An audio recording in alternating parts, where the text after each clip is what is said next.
Cá entre nós. Oferecimento. Senac, uma nova marca. A competência de sempre.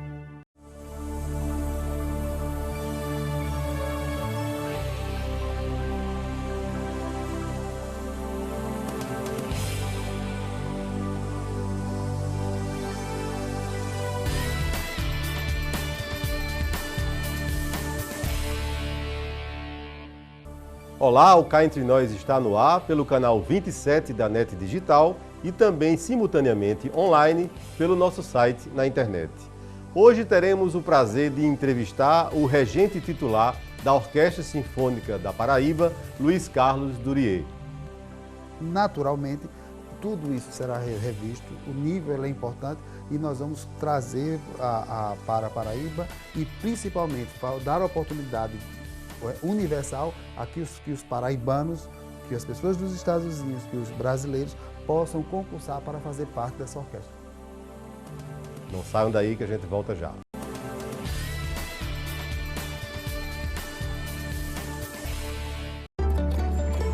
O Senac oferece cursos que transformam a vida de milhares de pessoas. Transformou a minha vida. A minha carreira. Meu emprego.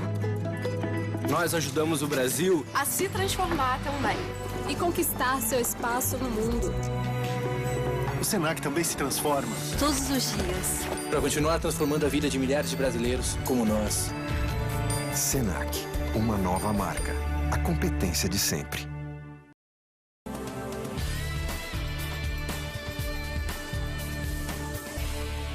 O Cá Entre Nós está de volta, hoje tendo a honra de entrevistar o maestro titular da Orquestra Sinfônica da Paraíba, Luiz Carlos Durier, e a honra não é só essa, continua sendo de substituir a nossa apresentadora Rose Silveira, que em breve estará de volta com vocês. Durier, obrigado por aceitar a entrevista no Cá Entre Nós. Nós tivemos o prazer de entrevistar Alex Klein também há pouco tempo, e agora você sucedeu o regente e está dando esse prazer para a RCTV. O prazer é todo nosso, eu aqui fico muito contente e agradecido pelo convite. Muito obrigado. Para iniciar, vamos falar um pouco de Durier. Ele é prata da casa, ele é formado... É paraibano, Durier? Sou paraibano. E gostaríamos que ele fizesse uma breve sinopse da sua trajetória, da sua formação. Graduação, como é que você chegou a ser regente? Tudo começou quando eu tinha 5 anos de idade, quando eu vi o piano da sogra de Eliane Bartolini. Então, nesse momento, eu já imaginava, eu disse, eu quero ser pianista. Depois, não tive a oportunidade, só vim estudar quando eu era adolescente, quando fui estudar violino no curso de extensão da Universidade Federal da Paraíba. E por aí, a convite de Dona Norma Romano para reger a orquestrinha que nós chamávamos de Furiosa. Tu lembras? Lembro da orquestra. Exatamente. E a partir daí o gosto foi acontecendo. Wolfgang Groth me chamou para ser aluno dele e saí numa trajetória fazendo cursos de regência com grandes maestros pelo Brasil e aprendendo com aqueles grandes maestros que estiveram à frente da Orquestra Sinfônica da Paraíba, que era um momento que eu tinha para aprender com eles como fazia, como se dirigia a orquestra, de que maneira pedia as coisas. E uma das coisas que mais me impressionava era a forma que eu levo em frente, é a forma afetiva de lidar com a música. Isso é um grande, digamos, trunfo e triunfo do maestro, né? Saber lidar com... Não tenha dúvida. É uma série de conflitos, não conflitos, mas assim, de nuances que você tem que... Naturalmente, porque uma orquestra é um órgão complexo. Porque ele é feito de várias proporções musicais, de naipes muito específicos. E você tem que ter esse jogo todo, esse condicionamento todo para fazer com que a música saia, porque sempre um maestro deve falar em nome da música. Muito bem, Durier. Quer dizer que a sua formação, a graduação foi aqui na UFPB? A graduação bacharelado foi de música. Bacharelado em música, licenciatura em música e especializações em regência pelo Brasil afora. Parabéns. Obrigado. O Cá Entre Nós costuma muito ser bem claro para o telespectador em determinados assuntos que têm uma certa especificidade, como música clássica, né? Música de uma forma geral. Então, a gente queria que você desse um pequeno esboço, fizesse um pequeno esboço do que é um maestro, do que é ser maestro, qual é a função que o maestro exerce numa orquestra? Essa sua pergunta ela é muito própria, porque essa dúvida está na cabeça de muita gente. A figura do maestro é a figura pensante, é a figura que elabora. Quando eu faço uma palestra para jovens, apresentando a orquestra, a gente sempre faz uma comparação com o maestro com o corpo humano. Então, o maestro é a cabeça, ele é quem pensa, ele é quem elabora, quem projeta, que planeja, para que todos os órgãos possam exatamente responder a todos esses estímulos, que são estímulos intelectuais, emocionais, afetivos, musicais, técnicos, que é muito importante, porque o maestro, em princípio, deve sempre falar com as mãos. Se a orquestra não responde, aí necessariamente ele precisa falar também verbalmente. Mas no nosso exercício atual, eu sempre estou procurando ser extremamente claro com as mãos, fazer todo o desenho da frase, das intenções, das emoções e das características da música com a mão. Quando isso não acontece, e se precisa, aí a gente vai exatamente ajudar aos músicos a tocarem juntos e fazer a coisa com precisão. Curiosamente, a gente ouve, né, ou tem a impressão de que o telespectador que não estudou, não se aprofundou em música, imagina que a presença do maestro seja apenas para marcar o ritmo, coisa que um metrônomo em tamanho natural faria. E não é marcar ritmo. O trabalho do maestro, pelo que se entende de música, não é no dia do concerto. Ele tem toda uma série de ensaios, ele trabalha a interpretação, os fraseados, terminações, né? As entradas. E muita gente não sabe disso porque pensa que o trabalho do maestro é naquele dia da apresentação. Germano, você foi muito esclarecedor. Na realidade, a importância do maestro está exatamente nos ensaios. No dia do concerto seria até ideal que ele não estivesse presente. Mas, em virtude de ser um grupo muito grande, uma orquestra sinfônica que tem, como a nossa, que tem um mínimo de 70, está contando com 70 pessoas, é necessário que ele faça os elementos de ligação entre todas as pessoas. E você frisou bem, então no trabalho dos ensaios nós vamos preparar todo o arcabouço da obra. O que ela significa, qual a importância dela do ponto de vista histórico, do ponto de vista estético, de mensagem, do ponto de vista estilístico. Então nós conversamos sobre isso. E muitas vezes uma palavra de afeto ou uma pequena história para contar algo sobre uma passagem musical, você já resolve todos os problemas técnicos. Astuto, hein? Mas isso é pura poesia. Isso é o que envolve de emoção. Sim. A ligação da música. Porque nós precisamos estar emocionados na frente da orquestra para que ela responda com essa emoção e transmita para o público. Afinal de contas, a gente fica de costas, nós ficamos de frente para os músicos. Então, é no olho, é no olhar, é no sorriso, é na expressão facial que muitas vezes o resultado sonoro vai para frente. Só para completar, na realidade, todos os movimentos do maestro, ele faz o que? Ele marca as pontuações, como você frisou, do fraseado. O marcar compasso, um metrônomo já o faria, e muito bem, não é? Muito bem. Tecnicamente, com muita muito bem. precisão, Com né? muita precisão, inclusive. Mesmo porque na hora o metrônomo tem pequenas variações exatamente para você criar todo um aspecto emotivo. Então, o trabalho do maestro, para finalizar a pergunta, é trabalhar os ensaios, lançar as ideias. E nesse aspecto, nós precisamos ser muito convincentes. Então, temos que estar preparados para que os músicos se convençam de que aquela ideia é uma ideia musical boa. Eu me lembrei de um comentário engraçado que uma pessoa da minha família fez sobre um determinado maestro que tinha poucos gestos, era muito introspectivo, e outro no estilo de Bernstein, era mais dançante, mais comunicativo com a orquestra, com o público. E eu respondi e disse, olha, tudo bem, isso de certa forma tem muita importância, porque envolve a orquestra, mas o foco é o resultado musical. Então você imagine, e o CD, e a música que você escuta sem ver o maestro, perderia o valor se você não está vendo, né, o gesto do maestro? Sim, claro, mesmo porque toda a emoção estudada, toda a emoção planejada está no resultado do som da orquestra. Do som, exatamente. Está tudo impregnado ali, é como se fosse uma impressão digital.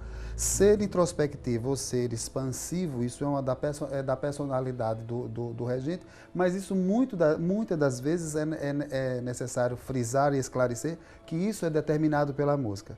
No caso específico de Leonard Bernstein, que tinha um pé junto à música popular e ao jazz americano, ele fez música para cinema, então ele já levava essa característica toda para a música clássica. Para exatamente desmistificar que a figura do maestro é uma figura que não rígida, por exemplo. A figura do maestro tem hoje em dia, quanto mais comunicativo, quanto mais simpático for o maestro, quanto melhor se dirigir ao público, melhor. A entrevista está excelente, quem gosta de música e também quem não gosta, para ficar conhecendo um pouco mais. Vamos pedir os nossos comerciais, não saiam daí que a gente volta já.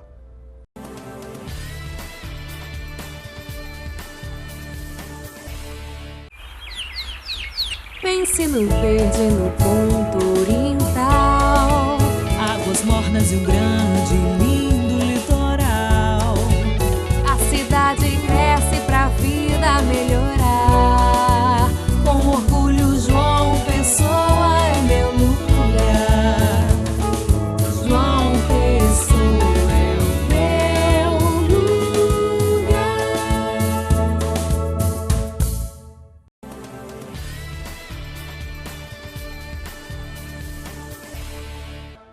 Cá Entre Nós está de volta, hoje entrevistando o regente titular de nossa Orquestra Sinfônica da Paraíba, Luiz Carlos Durier. Maestro, estávamos explicando no bloco anterior aos telespectadores a função de um regente. E você muito bem esclareceu, né, que a função do regente não é só no dia do ensaio, existe um trabalho muito intenso, né, de complexo até, que envolve estilo, fraseado, mensagem, técnica, tudo. Uma pergunta, encerramos o bloco falando dos gestos. O maestro, e curiosamente a gente não identifica nenhum regente igual a outro. Todos são diferentes, todos regem de uma maneira diferente. Desde o regente de uma filarmônica de Berlim a uma orquestra de câmara, sempre tem a sua personalidade. Você vê, por exemplo, só para concluir, um Bernstein, que a gente comentou, um maestro festivo, alegre, dançante e de um carisma indiscutível, e um Karajan que é extremamente solene, introspectivo, quase não tem gestos, mas uma profunda expressão, que talvez até a expressão dele é que regia a orquestra. Então, fale um pouquinho dessa variação, por que cada um tem essa liberdade e como isso influi na música? Eu vou dar um exemplo através de um instrumento musical. A orquestra sinfônica ou uma orquestra de câmara é o instrumento do maestro. Os violinos, por exemplo, têm as mesmas medidas, usam cordas e fazem o mesmo, mas cada violino tem o seu som. E, consequentemente, o instrumentista ainda coloca lá a sua sensibilidade sonoro-musical. A mesma coisa é o maestro. Ele tem o quê? Tem que ter a sua personalidade. Ele não pode nunca imitar alguém, porque a imitação nunca é boa. Porque ele tem que ser extremamente claro, objetivo e falar exatamente o que precisa ser necessário dizer na orquestra. Eu tenho uma passagem muito grande de um dos grandes regentes com os quais eu aprendi. Fui aluno por tabela e muito mais por observar os colegas estudando e nas nossas conversas em particular. Eleazar de Carvalho, quando dizia, quando não se pode fazer o que se deve, deve-se fazer o que se pode. Dentro desta simplicidade, então exatamente, o maestro vai o quê? Escolher o repertório que esteja na sua mão e que a orquestra possa seja capaz de tocar. Nisso os dois crescem e nisso ele vai ganhar o quê? A sua personalidade e a sua letra. É como um artista plástico, você conhece um artista plástico pela sua pincelada, é a letra. Você conhece uma música de um grande compositor pela maneira como ele trabalha o seu som, a sua harmonia, como ele desenvolve aquilo. Você olha, isso é fulano. É a mesma coisa. Então, a gente tem que trazer para a gente, para a orquestra, a nossa personalidade, não para impor, mas ela serve como um reflexo para que a música se realize como um todo. Muito bem. Fazendo um paralelo, existe hoje no mundo da música uma tendência dos grandes solistas, dos virtuosos, assim, buscar uma perfeição técnica, talvez até um exagero de virtuosismo, puxa, como um Lang Lang, como uma Yu Zhuang, esse povo novo da Coreia, da China, que está surpreendendo aí. Então, eles imprimem uma personalidade muito pessoal à interpretação. Às vezes eu fico pensando assim, poxa, o que Chopin, Liszt, Beethoven imaginaria de ver, ao ver uma obra dele com essa interpretação? Evidentemente que o intérprete, ele não criou a música, ele não é o compositor. Mas ele tem imprimido na página, na peça, uma marca muito pessoal. Por essa técnica, esse rebuscamento de técnica, essa capacidade extremamente virtuosística, certo? No mundo da regência, também tem esse lado? Tem. No mundo da regência, no mundo da arquitetura, no mundo do comércio, em que as pessoas vão buscar algo novo. Algo novo. Isso de um tempo para cá, isso vai começar a voltar é o que eu imagino. Isso chegou por conta da mídia. A responsável por tudo isso é a mídia. A responsável por tudo isso é o empresário, o marketing. Então, isso já chegou a um ponto. E você frisou muito bem aos coreanos e os chineses. Eles têm uma disciplina tamanha que ele é programado, cada aula, cada iniciação musical, cada momento do seu estudo para chegar a esse nível, a esse resultado que é o resultado do virtuosismo. Mas o virtuosismo, ele nunca será substituído pela emoção. Um exemplo, nós digitamos uma carta no computador hoje, que ninguém mais datilografa, né? A gente digita no computador. Nem escreve. Nem escreve. Então, nós só assinamos embaixo. Mas a carta escrita à mão, com a sua letra, com a nossa letra, a letra das pessoas, tem diversas formas. E às vezes uma riscada, ali está a emoção. Exatamente. A carta é a mesma coisa, teve a mesma função de se comunicar, mas cada uma tem um valor, ambas têm valor. O que a gente não pode, de um modo geral, é esquecer a emoção e privilegiar somente a técnica. Eu tenho um exemplo que um professor meu falou de um concurso de um coreano que ganhou um concurso de regência, mas a sua regência era sempre exatamente o que ele tinha estudado, todos os movimentos necessários para aquilo. Então, mas a peça é programado. Então, a emoção começa a ficar em segundo plano em função dessa capacidade virtuosística, que ela é importante. Mesmo porque os compositores, quando escrevem exatamente, cada vez mais exigindo de nós intérpretes algo mais. Exatamente. E a gente percebe, por exemplo, Duri, é outra pergunta que gostaríamos de fazer, o intérprete ele executa uma obra que foi escrita há 200, a 300 anos, há 100 anos, não importa, mas ele executa uma obra que um compositor imaginou. Né? O compositor teve uma ideia, como um artista plástico, quando pinta um quadro, então ele quis passar uma mensagem. Mas o intérprete, o solista, o pianista, o violinista, ele hoje está criando em cima o valor do intérprete é esse, é impor a sua marca, descobrir, às vezes até frases, notas em segundo plano, alguma voz que estava ali embutida na polifonia e que ele dá um realce maior. Por que ele quer? É aí que está o valor do intérprete, né? A gente acredita que o regente também busque esses mistérios musicais que talvez nem o compositor ou o compositor quis dar, mas na partitura não está. Esse é um ponto muito importante, porque a composição musical, quando está na partitura, ela está muda. Muda, exatamente. Muda. Então ela só passa a ter vida na hora que o som acontece. Por isso que música é tão efêmera, né? A gente depende exatamente do tempo. Ponto, já passou, não tem mais o que corrigir, infelizmente. Não é como um quadro. Principalmente a música ao vivo. Principalmente a música ao vivo. O que é que acontece? Essas marcas são consequência da percepção da pessoa, do gosto pessoal, daquilo que ele entende, daquilo que ele descobriu muitas vezes na obra e que passa desapercebido por outros intérpretes. Exatamente. Então, uma segunda voz ela é muito importante.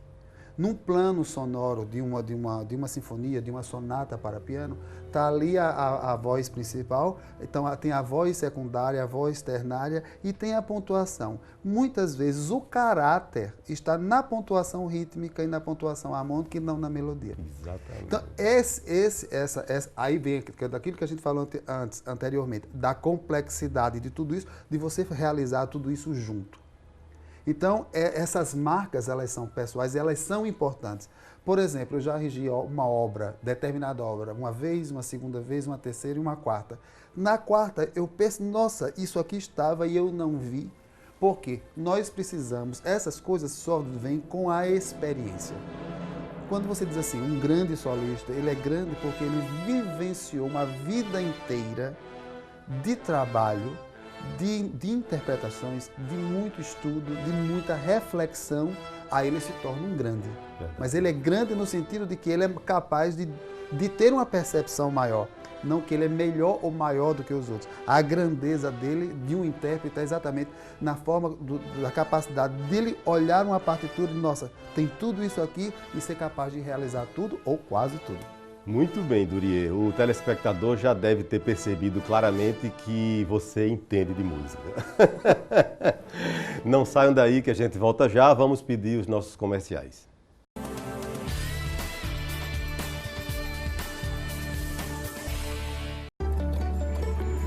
O Senac oferece cursos que transformam a vida de milhares de pessoas.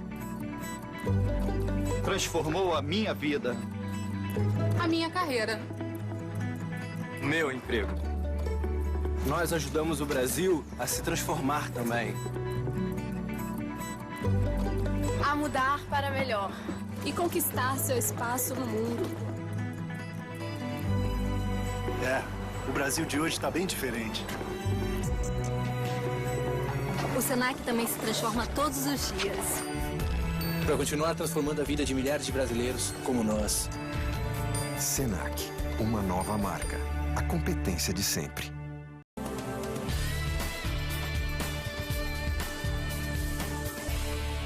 O Cá Entre Nós está de volta, hoje entrevistando Luiz Carlos Durier, regente titular da Orquestra Sinfônica da Paraíba. Falamos no bloco passado sobre música, nos blocos passados você deu uma brilhante aula para os nossos telespectadores das minúcias da regência. Evidentemente é um campo muito complexo para um debate tão leve, mas valeu demais. Vamos passar um pouco agora para a situação da música na Paraíba.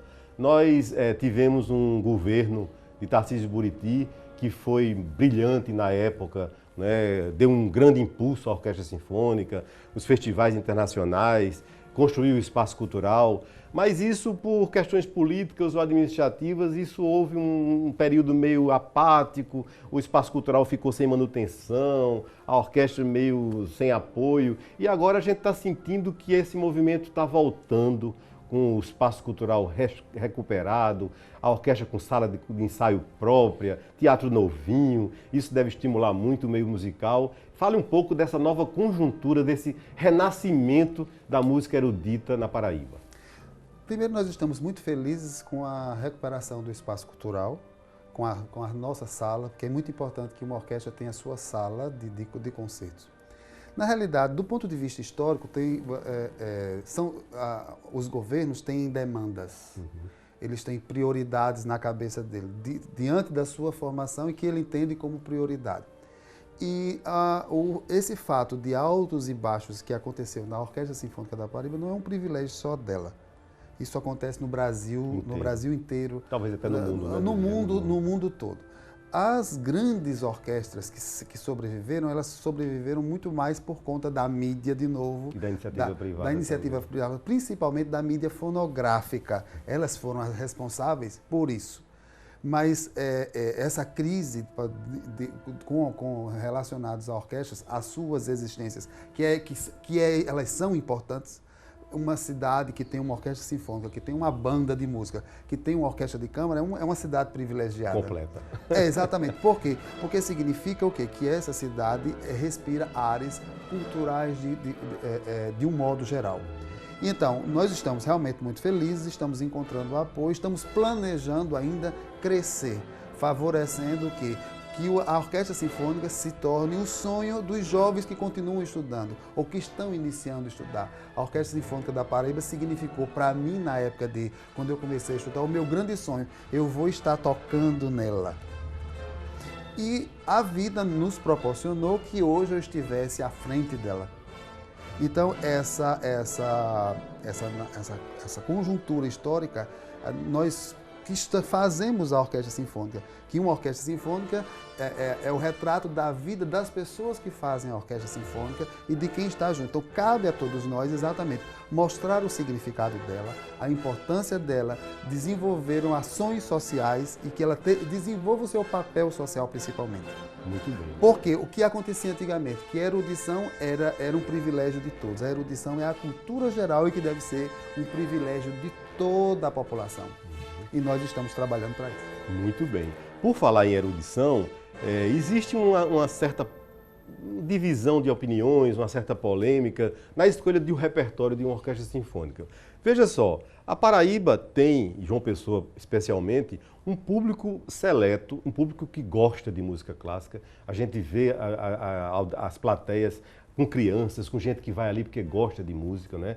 Com o privilégio de ter a entrada franca, que é uma coisa que a gente não vê no mundo inteiro, né? Você não pagar para assistir um concerto. Os concertos na Europa são caros, caríssimos, e nos Estados Unidos também, não é para todo mundo, para quem tem dinheiro. Aqui não, como você falou, a orquestra cumpre uma função social e cultural.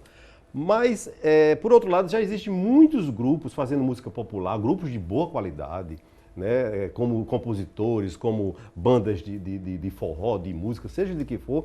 Então, a orquestra, muita gente acha que ela deveria se concentrar na música clássica, para preservar, pelo menos, aquilo que foi escrito há séculos e que não pode se perder e que no mundo inteiro ainda lota plateias. Então, já que existe tantas outras opções de música popular, por que existe uma tendência em incluir no repertório da orquestra esse repertório mais, digamos, menos erudito? Menos erudito.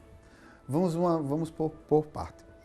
Nós vivemos num país de uma cultura muito diversa e uma cultura essencialmente popular. Diferentemente, a música europeia é a música que foi feita lá, refletindo como reflexo da filosofia da época. Ela é importante porque elas são obras de arte indiscutíveis. Como a Mona Lisa, exatamente. Como a arquitetura. Como a arquitetura de um modo geral. Naturalmente, a orquestra sinfônica ela precisa estar caminhando junto com a população. É necessário que a população esteja, de uma certa forma, educada. Quando eu digo educação, com formação cidadã, não com letramento só, mas educada. Então, nesse aspecto, passa o quê? A valorizar outras coisas. Então, se a orquestra vai na contramão disso, no meu entender, ela vai ficar isolada, como nós já fomos acusados muito anteriormente de que nós éramos elitistas, burgueses, e na realidade nós não éramos. Você tocou num ponto muito importante. Em função da Orquestra Sinfônica da Paraíba, a qualidade musical dos grupos novos de música popular que acontece, tudo isso é reflexo de quê? Do estudo, da formação. Exatamente. Via Escola de Música Antônio Naval, via o Centro Musical Suzuki com o professor Ademar, via a Universidade Federal da Paraíba nos cursos de inscrição, Projeto Espiral e tantos outros que surgem né, desta natureza. Então, é todo um conjunto de ações que devem ser desenvolvidas. E a orquestra é um deles. Nós já fizemos concertos com música popular, mas nesse aspecto a orquestra teve só num dia 8.000 pessoas assistindo a Flávio José. Só como exemplo, acompanhando ele. Porque é um artista da terra, conhecidíssimo, e as pessoas foram. Nesse momento, nossa, que coisa maravilhosa, Flávio José com uma banda imensa, mas uma banda com a sonoridade sinfônica. A orquestra, ela faz a música popular sem perder a sua qualidade sinfônica, a sua essência. Que é isso que tem que ser esclarecido. Muito a orquestra tem uma sonoridade sinfônica. É diferente de um conjunto musical que tem um outro tipo de sonoridade. Pedimos os nossos comerciais, não saiam daí que a gente volta já.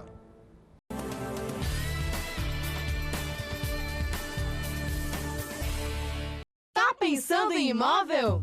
Escolha um lugar, Comece a sonhar. tome uma atitude. Pensou em comprar, alugar um imóvel? Pense na Execute. Execute, vende. Execute, aluga.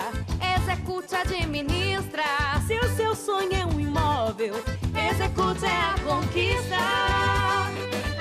2107 0101. Pensou em imóvel, Pense, execute. O SESC oferece educação, saúde, lazer e cultura. que transformam a vida de milhares de pessoas. Transformou a minha vida. O meu sorriso. As nossas férias. Foi assim que ajudamos o Brasil a mudar. Para melhor. O SESC também se transforma todos os dias. Para continuar transformando a vida de milhares de brasileiros como nós. Uma nova marca. O SESC de sempre.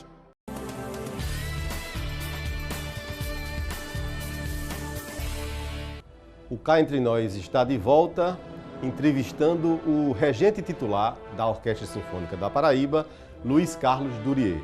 O apoio que nós comentamos nos outros blocos, que o governo tem dado à cultura, à música, à orquestra, com a recuperação do espaço cultural, né, com esse grande teatro do Centro de Convenções, que vamos conversar também sobre ele.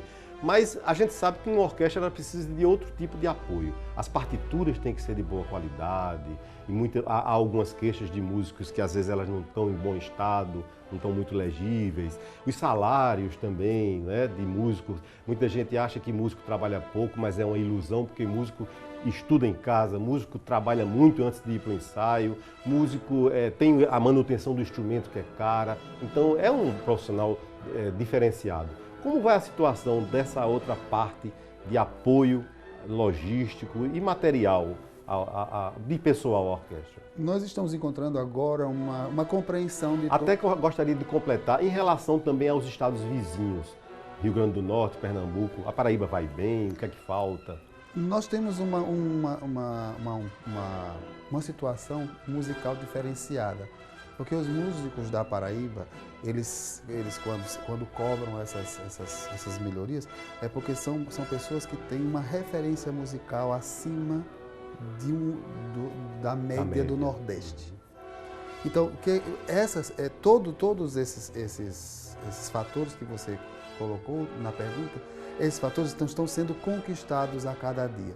Existe uma compreensão que a orquestra é um elemento importante. É um elemento... Isso já é um grande passo. Isso já é um grande passo. Que a orquestra é um instrumento de governo.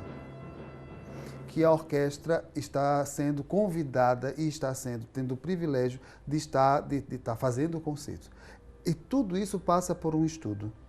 E que a gente leva as propostas, essas propostas são analisadas e essas propostas vão ter a sua dimensão no seu devido tempo, porque existe muita coisa para ser consertada. Em relação às partituras, por exemplo, nós tínhamos muito material que tinha sido doado de outras orquestras. A gente comprou pouco material, mas hoje a internet já fornece isso com a qualidade suficiente. Esses cuidados que a gente chama da profissionalização e de uma equipe toda que trabalha em conjunto, é um papo do dia a dia. É possível hoje a orquestra fazer download de partituras com boa qualidade? Excelentes qualidades e principalmente de grandes editoras. Principalmente aquelas que já estão de domínio público. Ah, então é gratuito. É gratuito. O mundo hoje, a internet hoje nos oferece essa possibilidade. Mas a orquestra ainda não chegou no patamar que nós desejamos. Mas essa é uma conquista e uma luta que nós estamos levando a todos os dias para as autoridades e estamos encontrando receptividade, sensibilidade e uma atitude para estudar as melhorias que nós estamos necessitando. Por exemplo, a orquestra não está completa, ela hoje trabalha com bolsistas. Mas uma orquestra precisa ter o seu corpo... Quer dizer que o quadro de concursados ainda não está completo? Não, porque o concurso não preencheu todas as vagas. mesmo em função do que se oferecia para o nível que estava se cobrando. Naturalmente, tudo isso será revisto, o nível é importante e nós vamos trazer para a Paraíba e principalmente dar oportunidade universal a que os paraibanos, que as pessoas dos Estados Unidos, que os brasileiros possam concursar para fazer parte dessa orquestra. Além de buscar a harmonia dos naipes e da linguagem musical, o regente tem que ter uma habilidade muito grande de lidar com o ser humano. Porque a orquestra é um conjunto de pessoas, né? E alguns maestros encontram até uma certa rebeldia, a orquestra é corporativa em certo momento, e isso fica claro que você parece que lida muito bem com esse lado. Mas também tem a capacidade administrativa. Por falar nisso, havia um problema que a orquestra tinha a colaboração dos professores da universidade, mas institucionalmente parece que o Ministério Público ou o Tribunal de Contas questionou essa participação dos retides na orquestra. Como é que está hoje essa parceria com os professores? Existe ainda? Na realidade, quando duas entidades celebram um convênio, a palavra eu acho muito bonita, celebrar um convênio, elas celebram com bases jurídicas, trabalhistas e de pessoal também. Há agora uma abertura para que essas pessoas possam tocar na orquestra, por exemplo, fazendo cachê. E nós vamos estudar, depois que a orquestra estiver completa, estudar de novo parcerias, porque nós moramos numa cidade que é muito pequena e que parcerias de todas as ordens, elas são importantes. Elas precisam ser estabelecidas para que nós possamos caminhar juntos. Ter a colaboração de um colega seu, por exemplo, que é um pianista e que passa, eu estou ensaiando e que diz assim, Durier, aquilo ali você prestou atenção, poderia ficar, isso é uma parceria, isso é uma colaboração que ela é sempre muito bem-vinda. E quando a gente soma valores institucionais como o Estado da Paraíba, que é um estado grandioso e formoso no ponto de vista musical, de uma Universidade Federal da Paraíba, especificamente o Departamento de Música, que é um campo de excelência, né? Nós somos frutos desse trabalho que foi desenvolvido, então é necessário, é importante e na hora oportuna nós vamos retomar para que a gente tenha de fato uma grande orquestra. E quando eu digo grande, não é em tamanho, mas uma orquestra que vai somar todas aquelas experiências que nós falamos no bloco passado para fazer com que ela soe cada vez melhor. Ótimo. Já estamos perto de encerrar, mas o último assunto seria a inauguração do grande teatro que está aí prometido talvez para agosto. Né? O Cá Entre Nós teve a oportunidade de entrevistar o governador Ricardo há poucas semanas e há poucos dias, e ele disse aqui para a gente que pretendia, se tudo desse certo, dia 5 de agosto, aniversário da cidade, inaugurar. Então, um teatro monumental com capacidade para 3.000 pessoas, né, e de abrigar qualquer evento de ópera, balé, de concerto. Então, ele nos disse que a Orquestra Sinfônica é imprescindível estar presente. O que é que você planeja para esse momento? Um grande momento, mesmo porque o governador nos deu uma grande responsabilidade, né? Nós estamos, enquanto nós que fazemos a Orquestra Sinfônica da Paraíba, muito gratos ao governador Ricardo Coutinho de pessoalmente ter sugerido e desejado que o Teatro Pedra do Reino fosse inaugurado com a Orquestra Sinfônica da Paraíba. Então nós estamos preparando um repertório que tem um mix, que tem que ter música popular, vai ter música clássica e com gente de boa qualidade, e nós vamos estar assim, muito felizes. Eu particularmente estou muito feliz que a vida me proporcionou a estar presente nisso, claro, com a colaboração de todos os colegas da Orquestra Sinfônica, de todos os meus queridos alunos da Sinfônica Jovem, de todos os colegas, a equipe técnica da Orquestra Sinfônica, da Fundação Espaço Cultural e do Governo do Estado. Ou seja, vai ficar para a história. Vamos fazer história, se Deus quiser. Duryea, o Cá Entre Nós só tem a agradecer a sua brilhante participação. Esperamos contar em outras oportunidades com sua visita e muito obrigado. Muito obrigado e até uma próxima oportunidade. Espero que vocês tenham gostado. Até a próxima semana com mais um Cá Entre Nós.